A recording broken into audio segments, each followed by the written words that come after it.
And today I am joined by the highly accomplished, and I want to make sure I've got your name correct, Cheryl Beninga or Beninga? Beninga. Beninga. Cheryl Beninga. She is one of the most accomplished business leaders in Sacramento. She is doing something called Fourthwave Accelerator. And when I say doing something, she is leading. She is the co-founder of Fourthwave. She's got this extensive background in tech and beyond. So we're going to get to know Cheryl today. How you doing, Cheryl? Great. How are you doing, Mark? I'm doing great. I'm doing better now that we are having a conversation around entrepreneurship and helping startups. And so if you don't mind, can you give us a little bit of your background and how you developed this passion for helping the next one in line? Yeah, so it goes back a ways, 20 plus years, when I joined Intel. And when I joined Intel at that time, we were starting a new startup within Intel. And we had a small team in Folsom.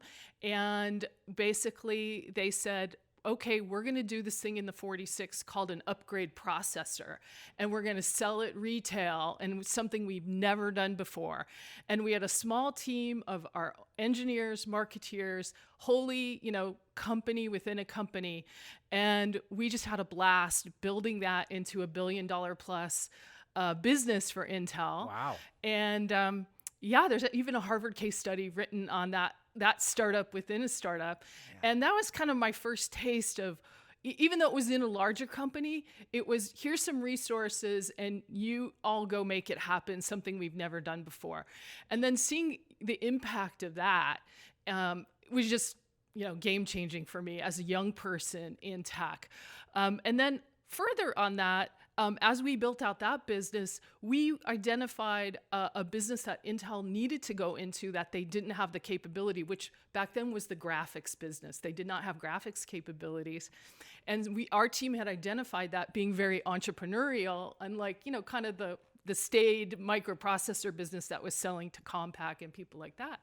And so, again, in the entrepreneurial spirit, I ran around the company. No one would listen to me. Then after a while, they listened to me because I just kept telling them, you know what, this is a problem. This is a problem. I had engineers, data, very data driven. So they said, okay, go buy a graphics company. And so I got to go do that. And that got me introduced to a man named Les Fidesz, who ran corporate development. And Les also then founded what became Intel Capital. And so they asked me to join that group and start looking for investment opportunities in venture capital. You became a venture capitalist. And I was like an accidental venture capitalist. So you were a technology person, and you got to help in an entrepreneurial venture, and then you became a corporate VC. Okay, this is great. Okay, so then what happened? Yeah, so I joined Intel Capital, and it wasn't called Intel Capital then. It was called corporate development. And it was all about, hey, we need because we were always pushing like the Pentium or the next processing power, and we needed apps ready to go when the chip hit. Otherwise, who would buy them? Because you don't need them, right? Okay. So we would go and identify the most like power hungry apps you could find and get them optimized for our next chip coming out. And so that is what I started investing in. And the first segment was small business. And so this is before small business was even really a segment. And so we started working with the Intuits and people like that. Borland, which is long gone, but I got involved. That's kind of my start. And then we again, strategically, we invested strategically. We got into the internet, the internet phase. And we started making so much money in corporate development on our investments that they had to start to disclose it. So they said, okay, now we're going to be Intel Capital because we have to line item that out. Mm-hmm. And so, that was kind of the formation of what became a VC fund. And then when Craig Barrett took over from Andy Grove, he came in one day, we were all sitting in a small conference room, and he said, I want to 10X this organization. And so that 10Xing that made it into the largest corporate venture group, and it still is. Wow. In the world. And so then we did that. And my next area that I worked on was building what became the cell phone. So in 2000, we had those little WAP flip phones, but we envisioned this cell phone at that time like we have now, the iPhone and the Androids. So we did early investments in GPS chips, a company called Surf, which you probably have heard of, which grew into a big IPO company. We did Bluetooth, a couple Bluetooth companies, Cambridge Silicon Radio, which became quite advanced.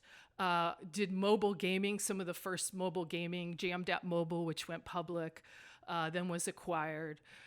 So we did a range, everything from games to chips in building that cell phone, and really had the vision back then of what we have today. And of course, never really thought it would take over the PC like it did. But anyway, so that was a really fun, and I worked with amazing entrepreneurs, as an investor and partner. With them as they grew their companies in that space, as well as other investors, right? Got to know other investors. And we also did global. So, we invested in China, we invested in Latin America, Europe, in both hardware and software technologies in those areas. So what happened? So after Intel, so now you're not with Intel anymore, right? Oh, no. Right. So what happened? Now it's Fourthwave. Tell me that journey from Intel to Fourthwave, and maybe what inspired you to sort of do the Fourthwave accelerator? Yeah, that is right on. So as I left Intel, there's just a number of different opportunities that I did working with different investors and different entrepreneurs. And all along, I'd always, as a woman, right, early on in venture, I was often the only one in the room. And I wasn't seeing a ton of women entrepreneurs in our pipeline. And can I ask you a question about that? What does that feel like? So as a white dude, I'm not put in that position too much where I'm feeling like the odd person out. Describe how does that feel? I mean, because things have changed, but at some level, but that's got to be a pretty uncomfortable feeling. Well, or no big deal. Both. There are moments where you're uncomfortable because there's a part of your feminine side that you may not bring out as much because you are in a group that is all male. So there are some aspects that are uncomfortable and that you maybe can't show your authentic true self all the time. And over a period of time, that does take a bit of a toll when you can't just be always who you are. Things are changing radically, by the way, but and that's part of my mission and passion is to make women equal with men in terms of funding, in terms of impact, in terms of getting their ideas and their visions funded and growing. I mean, we're half the population, and the metrics are quite low in the single digits. Now, at Fourthwave, we envision that being 50%, that women get 50% of the venture capital. And that's really our focus. And that led me to found Fourthwave when I had an opportunity. Fourthwave was founded actually in LA by Nancy Pearlman in Mayor Garcetti's Tech Council, which was to provide mentorship to women just to help increase the numbers of women entrepreneurs in the LA ecosystem. She got a Rails grant in 2017 from the city of Sacramento to do the same thing here, and approached me at the time and said, "Oh, you're been in tech in Sacramento. Can you help me do this?" And that's when I said, "Oh, absolutely, yes," based on this experience that I had and seeing that we really needed to uplift and get women funded and scaling their businesses. So we've moved some in the right direction. It sounds like the gap is still enormous. Can you elaborate on that? Just how big, what inning are we at? And on your journey, your mission to be 50-50, or your vision of it being 50-50, What's that journey look like? What part of the journey are we in? Yeah, well, it's never a straight line. So I will say before COVID, we were having some progress. I think you were looking at 5% or so of the venture money going to women. With COVID, we've had a little bit of a setback, and that's, women, as has been reported pretty widely, have been disproportionately affected by having the schooling and the childcare and all of that. And so we've had a little bit of a scale back on that. I just think that's a little bit of a blip because we just launched our 2021 cohort, and we just saw amazing applicants. And a lot of them came out of problems and issues, especially with remote work, that they saw during COVID. And so they're seeing a problem set that, maybe some others aren't seeing, and innovating around that. Also innovating around some healthcare applications and so forth.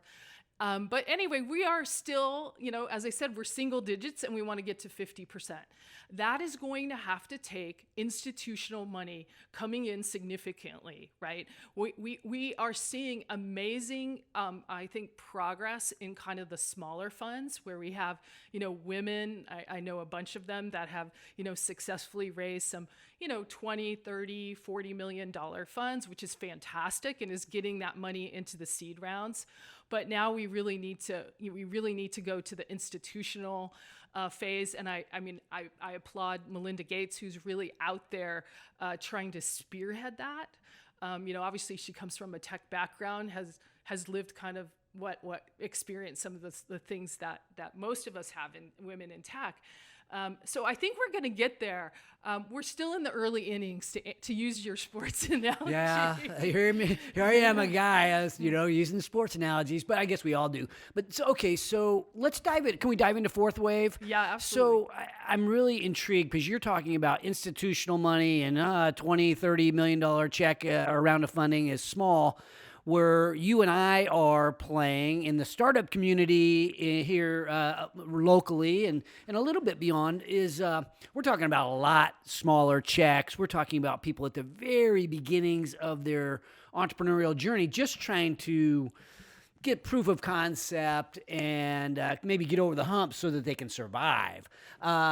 Describe what Fourthwave is and what you're doing to help these young female entrepreneurs in their businesses. Yeah.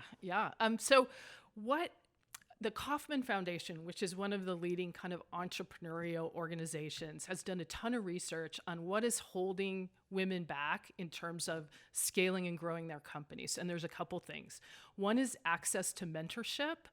For a lot of the reasons we talked about earlier, they're less likely to get, really strong mentorship than male entrepreneurs. And so Fourthwave looks to fill that gap in terms of getting very strong, close mentorship where you can sit down and just let your hair hang down, see all the warts, go through everything with an experienced business person who's grown and developed companies in your tech sector. And we are so lucky. We have 13 amazing women mentors. The majority are from Sacramento. We have several from the Bay Area, in the areas of med tech, in the areas of fintech, in the areas of ag tech, and enterprise software.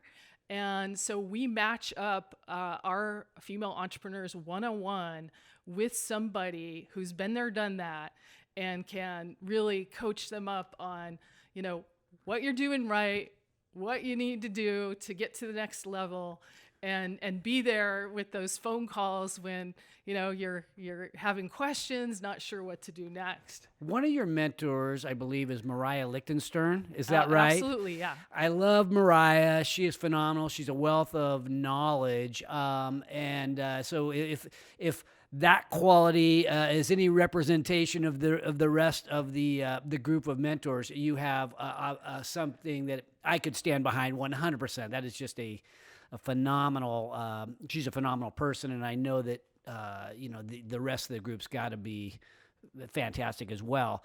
But one thing that stood out to me as you described your mentors and I'm wondering if this is by design. You have 13 mentors. They're all women. Is that helpful to have women mentoring women? Is that an advantage for what you're trying to accomplish? Yeah. So in terms of the one-on-one business mentors, we really consciously keep that to women, just for the reasons that I said. The different perspective that we bring, and being able to have a role model that is like you, right?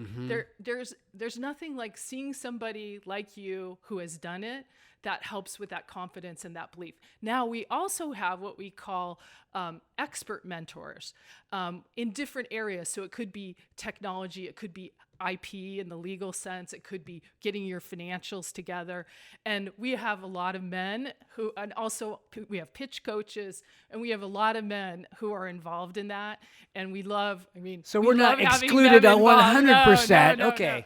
No, absolutely not. And the other thing I have to mention is that we formed a partnership in 2020, which we launched at the beginning of 2020 with the Carlson Center at Sacramento State. And Dale Carlson has been a huge supporter of Fourthwave. And then Cameron Law, who is the executive director at the Carlson Center, has been a phenomenal supporter. So we actually, the men are all behind us and helping us. Yeah, those guys are phenomenal. I'm on the advisory board of the Carlson Center, and so I hear about Fourthwave. I've sort of been a fan. I haven't been integrated, but as a Carlson advisory board member, I'm a fan, and I'm excited to see your progress. You guys have made some tremendous progress, and I think I interrupted you when I dove down the mentor topic. So the mentorship is a big piece of that. So maybe if you don't mind, I'll stay on mentors, if you will. What makes a great mentor? What is it? Obviously, somebody you can relate to is a key piece of the the lead mentor role. But what do you look for in a mentor? Yeah, so that's a great question, and there's a variety of characteristics that are really important. So obviously there's having experience. Entrepreneurship is 100% experiential in terms of your learning and your growth, and every company takes its own little journey and learnings. And so, we want people who've been on that journey and have that experience, and so can relate to the entrepreneurs and what they're going through, the challenges, the highs, the lows, and what, help guide them in their decision making, and again, stand as a role model. The other thing is just having that willingness to give, right? And so, to be called on in the middle of the night, or when something is right or something is wrong. And so, we're so lucky we have people who are willing to give of their time and their experience, just for the sake of helping, paying it forward, right? They were helped at some point on their journey, and paying it forward. And that's a wonderful thing about tech, and that I've always loved about tech, is that has always been the esprit de corps in the tech community. I'll help you because somebody helped me, right? And I know, as we say, when one teaches, two learn. And so we really love that, our mentors learn so much from our entrepreneurs, and so they enjoy it. Like it's a joy for them. Did you have a mentor? I had a couple mentors, yes. Was there one that made a tremendous impact on you? Yeah, probably the one that made the biggest impact was a man, which is all good, right? It's really interesting. It was as I was becoming a venture capitalist, and he had been a very successful entrepreneur, selling his company for billions, actually, but had a very strong passion for helping women. His mother had happened to be like a PhD, very accomplished engineer. And so, just naturally felt comfortable, with women leading in his organizations. And so he was always giving me more to do, right? And trusting me to do it. And so, just having that kind of confidence from somebody that, has had tremendous success and knowledge, and then helping you when hey, because you're going to make mistakes. Always make, what Les Videz, who ran Intel Capital, his biggest thing is, if you haven't failed in one of your companies, you are not taking enough risk. Yeah. And so, that type of mentality was there. That's great. Okay, so mentorship is a key aspect of Fourthwave. Could you give us the broader So the other offerings? The other key thing, which is, we're told, and I believe that is a big differentiator, is we spend an equal amount of time on personal leadership development coaching.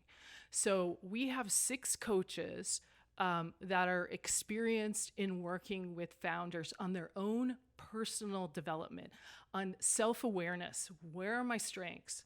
Where are my areas for development? What's my communication style?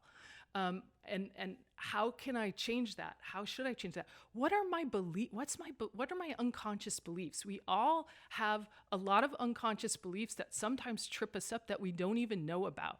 We spend a lot of time surfacing all of that in both group leadership sessions, where we have the coaches work with the group, and then they each have a one-on-one leadership coach that works with them directly. And we have a set of tools for that have really, and again, this is part of my experience because I've seen them used in a variety of companies, tools that they use, from the Enneagram tool, which is very powerful in kind of assessing your personal habits. What's and it called? Strengths. The Enneagram. Enneagram, okay. Yeah. And then we also work with a group called the Conscious Leadership Group out of Santa Cruz, which has a set of tools around creating what they call conscious cultures. So cultures where we're aware of our behavior, how it's affecting others, how we can have a positive culture, sustainable culture growth. And they've worked with Asana, they've worked with Genentech, Whole Foods. They have a pretty long history of, helping create really sustainable, positive cultures. And so our group works on that, and that not only transform from a business side, but they transform their own personal growth as part of our program. Exciting. So walk me through that journey. So let's say I'm listening to the show. I've got a small business, or I've got a scalable opportunity. I'm a female, and I'm interested. When I come into your program, well, first of all, how do I get in? Do I have to apply? Am I competing? And then walk me through the journey, if you will, and I'll sort of ask questions along the journey. Yeah. So we run one cohort every year. Okay. Our target is 10, but we seem to go over. Last year it was 13, and this year it's 11 because we have so many great applicants. So there is an application process that is in May, and then we start in August. So we just started. Oh, yeah. Shoot, I'm catching we're you like right now. We're like in week 2 right Okay. now. So there's. And then when you go through that process, so who is perfect to apply, and who is probably not the right candidate? Yeah, so we are looking obviously for female founders in the tech space. So, and we're pretty loose on that. So, it could be e-commerce, that counts as tech, right? Okay. And but there's some technology element to your business. So, for instance, if you run a restaurant, not a good fit. If you have a nail salon, not a good fit, right? Unless you're doing something very different from a technology perspective in those segments, then we would look at it. Just because we believe that we can't focus on everything. We think, but the technology piece is kind of where we have the mentors and the expertise, and that tends to be where like the venture capital tends to go into these technology businesses. So that's the second piece, and then the third piece is, we're really looking for having some type of traction. We think there are a lot of great programs here in Sacramento, the Carlson Center, what you're doing, that are for seed. Like, I have an idea and I really need help developing it. Mm-hmm. That's not Fourthwave. Fourthwave is, I've already started. I have traction. And we look at traction, again, pretty broadly, but you have a product or an MVP.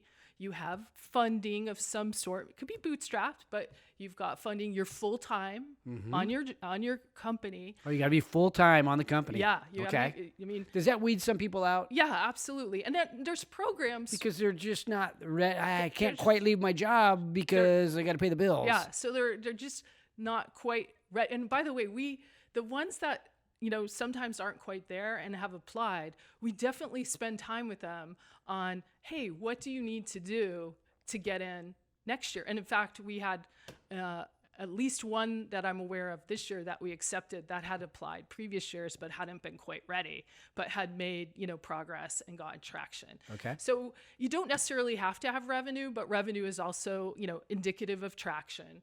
IP, so for instance, in the medtech sector where it takes longer to develop products and so forth, we're looking for IP, we're looking for you've gotten grants, so we use traction in different ways depending on the sector. But traction is important because we are really here to help if you're, kind of seed or pre-seed, getting you to that next level, either getting to a formal seed round or being ready for an A round.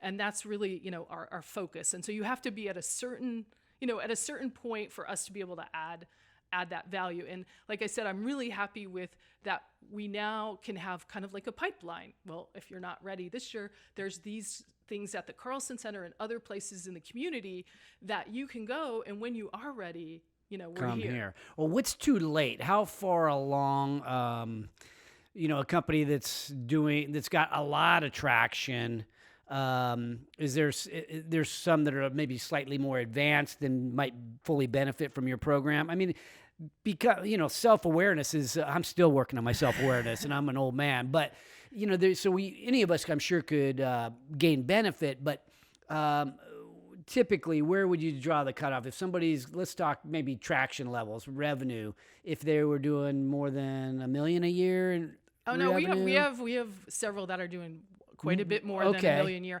I would say, if you're pretty far along heading towards your Series B, and you're probably doing 80 to 50 to 100 million, you're probably too far for us. Okay. But yeah, we have a range of, that's a pretty big range from zero revenue with some user growth to 50 million in revenue. That's a wide range. How do they all coalesce in this in these cohorts? Right? You got somebody who's got a lot more experience and failed a lot already and got themselves back up to 50 million, and then others that are just at the beginning of the journey.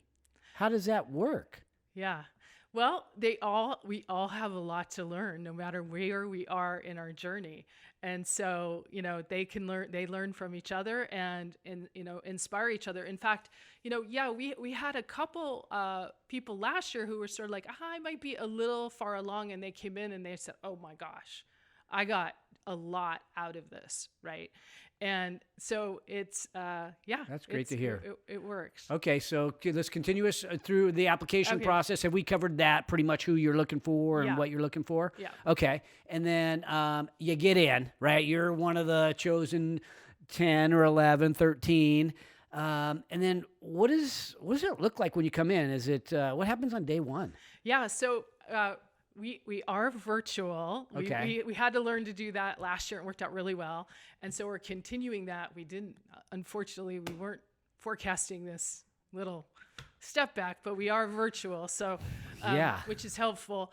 The first thing that we had a community event where we introduced the cohort to the community. And so we had all the mentors, we had last year's cohort, we had President Nelson from Sac State, Dale, a lot of the Carlson Center people, and each entrepreneur did a short introduction of themselves and their journey and kind of their purpose. And so that's how we start on day one. And then we dive into the leadership curriculum, which is 1 day a week, 1 morning a week, where we have the tools, and they're taking tests before this on, to really understand themselves. They get matched end of week 1, they get matched with their business mentor. So they start meeting with their business mentors, and we do something called a gap analysis with the business mentors. I could spend a lot of time on the gap analysis and how we do that, but we were lucky to work with a group that's been working with a tool on how to do that with startups for decades, and we're able to use their tool. So they start working on their gap analysis, and in phase 1, they're doing a gap analysis and really starting to understand themselves, right, from the leadership perspective. We have a report out of phase 1 where they come and they present to everybody, all the mentors, all the entrepreneurs, on where their gaps are in their business and what their strategy with their business mentor is to fill them. And then everybody, puts their 2 cents in, like, have you thought of this? Or even, I know so-and-so, you really should. And so we really have an interactive, sessions with everybody and get the collective, in a very supportive environment, right? Phase 2, we call Get Shit Done. You've identified with your mentor, and sometimes your leadership coaches, what you need to get done. And that's where you're supposed to get your stuff done. So phase 2 is like that's around execution, getting stuff done. Yep. And is there, so there's got to be some level of help in terms of accountability, right? Get stuff done. You've got the lead mentor and accountability to the group at some level, I would think. Yeah. So when you report out of your gaps, it's written down. Here are the gaps. Here's what you're going to do. Here's the actions you're going to take. And then, a lot of times this is where our subject matter experts or experts come in, because we may say, geez, your go-to-market sucks. So you really need to go meet with so-and-so who's a go-to-market expert. Or you haven't taken care of your IP. You need to go meet with so-and-so and get your IP. Your financial model needs a lot of work. Here's some, experts that you need to go meet with and get your financial model straightened out. And, it's important because they're all different. So an important thing that we do is we customize the approach for everybody, because what your gap is going to be different from what mine is. And so it's a very customizable approach. And then they continue to meet with their business mentors to make sure they're making progress. And if they're having issues, then they brainstorm on what can we do? What's the way around this? So that's a pretty exciting, fun time where a lot is going on. And I will say, we change a lot of strategies. Okay, so this is an interesting topic. A lot of strategies. I've met a lot of business people, as you can imagine, a lot of startups, a lot of people who have been very successful. Dale Carlson, a good buddy of mine, and business plans change. I would say virtually 100% of the time in those early days. Over time they change a lot, but people pivot hard in the early days. How often? What percentage of the cohort is going to pivot hard? Oh, at least half. Yeah. Oh, yeah. But part of the leadership development that we do is being a rapid learning organization and person, because you're absolutely right. If you're not changing, then you're missing something, right? People get stuck in their belief system before they've really had a chance to go talk to a bunch of customers, right? It's like, okay. But breaking that, those fixed beliefs that we have, sometimes we need to continue to listen and learn. Right. Interesting. Right. So we do a lot of work on the rapid learning, right? Ask the right questions, learn, and don't have a fixed idea of how the outside world is. Because it's just a survival skill. We all make mental models of the world in our head that usually are not 100% correct at all. So that's a lot of the work that we do. So people understand how they make the mental models and how they can get out of the mental models to see what's really there in terms of the customer, the market, the competition, and all of that. So phase 1 is called what?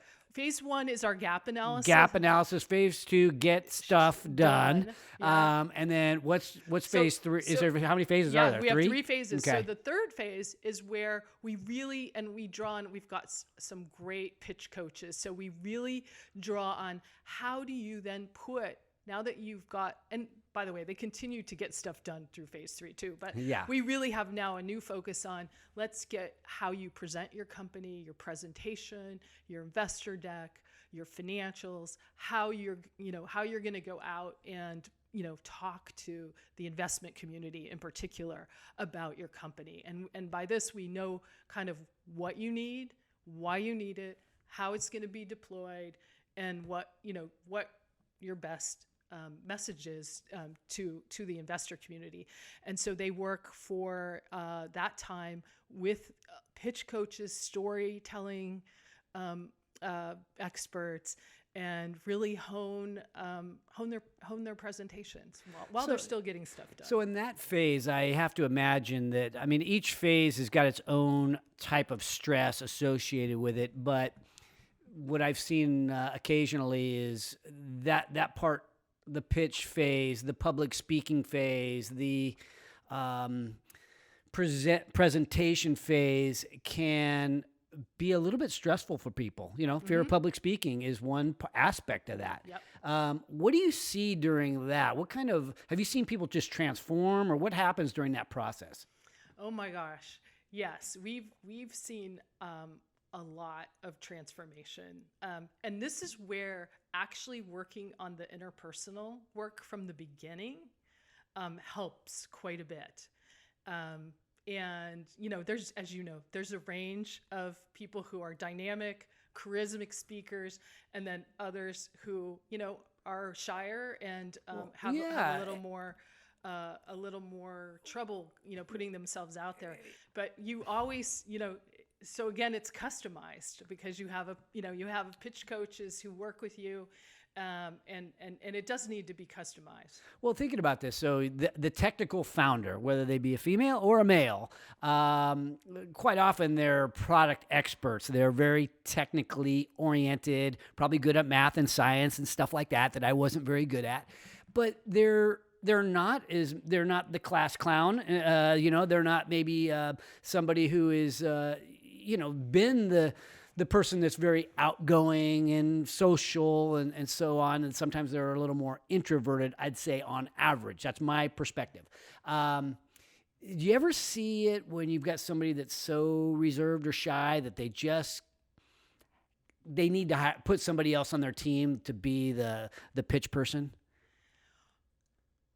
Well, of course, right? There's going to be people who are stronger or weaker, but we work with our founders, right? So 'cause that's the definition of the program, is really working with our founders. What we've found, Mark, is if we can get them to be their authentic self and comfortable being who they are, that they can improve immensely. Yeah. And that's a lot of what we do is, okay, if you're, be who you are. Don't try to be Mark. Don't try to be Cheryl. Be Please don't try to be me. Get comfortable and practice, right? And know what you're going to say and be confident in what you're going to say. And so we've got people to go quite a long way. I will say we had an amazing story from our last cohort. We had a woman who was born in Korea, has a male co-founder, and as we were doing the leadership training, what we found is she said, "Hey, I realize I'm always deferring to him in our presentations, in our meetings, and I am not, getting my voice out." She's brilliant, right? And so it was amazing. We did a ton of work both on these hidden beliefs and, be authentic. Don't, speak up. She went back to Korea after our cohort ended in November, and she called us in January and said, "Oh, I just raised $2 million from a Korean VC without my co-founder." Wow. Congratulations to her, and really thank you to you and your team for, making that, helping enable that to happen. That's really a cool story. Wow. Okay. I'm motivated. Well, you used the word authenticity, and as an investor, it's one of the things I try to, uncover as I'm meeting founders and deciding whether to invest into them or not, is the level of authenticity. And like you said, I don't think most investors care as much about how great of a presenter you are. If you are authentic, if you are believable, if I'm empathetic toward you, or I understand your passion for the issue or for the business, that goes a long way. And so I think conveying that authenticity and that care about what you're doing, that is as important as being a very good public speaker naturally. Absolutely. Absolutely. Yeah. Okay, so you go through the 3 phases. And so I should say that we end the program on Global Entrepreneurship Week. The Carlson Center November, right? in November has a number of big events, and actually we do 2 events during Global Entrepreneurship Week. One is we call it an investor salon, where we have our ecosystem of investors come in and hear the pitches from our cohort and get introduced to them. So that's kind of like the ending and the coming out of, we're ready for, to engage with the investment community. So that's been, the Carlson Center's been really supportive of that. And then we also do a public event during Global Entrepreneurship Week, where we do a panel where we bring in women entrepreneurs to do panel discussion topics on what's next and a variety of things around women's entrepreneurship. The other thing that I didn't mention, which we're excited about this year, is we actually have 2 student interns from Sac State who are part of Fourthwave, who are helping us run the program and doing, they do a lot of our social media, but they have their own companies that they're starting at Sac State, and they're able to see the women in Fourthwave and learn. They come to all the sessions and learn along with us. And so we're really excited about, adding that this year too. Well, as somebody who is excited about entrepreneurship and on a mission to ignite an entrepreneurial revolution right here in our hometown, I applaud what you're doing. And I have 2 final questions. And on the last question, I'll let you sort of anything else that we didn't cover, make sure we cover it, today, because it'll be kind of wrap here. But okay, Fourthwave. Where'd the name come from? What's that mean? And what am I missing here? So one of our leading mentors program managers from 2017, when we started it, picked the name, and it's the 4th wave of feminism, which is what we're in right now. I assumed it had a real meaning because I didn't know. The 4th wave of feminism is where how many waves are there going to be? We're in the 4th wave. Yeah. Okay. So that's how we got that name, and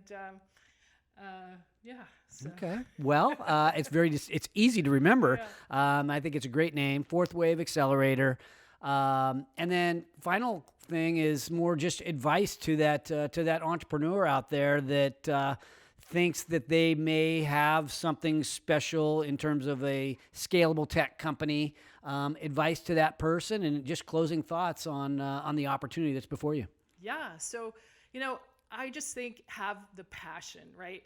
It's follow your passion and learn, right? Ask questions, learn. Don't get too attached to it's got to be a certain way, because we're all on a learning journey, right? And look for, mentors and helpers. It's very difficult to do it yourself, right? It takes a community, it takes mentors, it takes partners, it takes, customers who are going to be helpful and help you learn. And just, enjoy the journey, right?